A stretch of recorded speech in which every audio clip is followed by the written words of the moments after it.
আমরস মুম্বাইওয়ালা। মুম্বাইতে এই আমরসটা খুব চলে।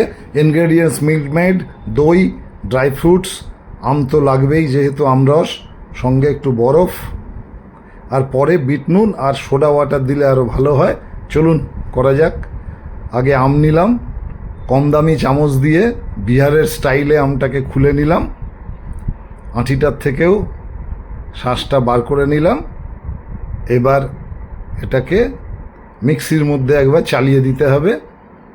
মিক্সিতে দিয়ে একবার চালানো হচ্ছে, চালালেই আমটা রস তৈরি হয়ে যাবে। রেডি হয়ে গেছে। এটাকে নামিয়ে এর মধ্যে আমি 1.5খানা আমের করেছি, যার জন্য এই 3 চামচ দই দিলেই কাজ হয়ে যাবে। এবার মিল্ক মেড, এটা 2 চামচ দিলেই হবে, আর না হলে অন্যদিকে তাকিয়ে আর একটু বেশি ফেলে দিলে আরও ভালো খেতে লাগবে।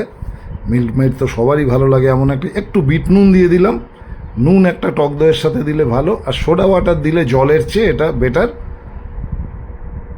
তো মুম্বাইতে সোডা ওয়াটার দেয় বলে আমি ওই রকমই দিলাম। আরেকবার চালিয়ে দিলাম।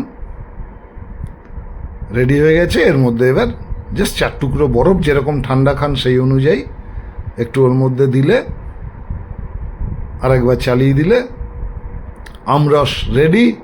এবার আমরসটা গ্লাসে ঢেলে ফেললাম। আমার প্লেটে রয়েছে কাজু, কিশমিশ আর পিস্তা, সেগুলো ওর ওপর দিলাম। একবার খেয়ে দেখুন কি অসাধারণ খেতে। দারুণ দারুণ। একবার করে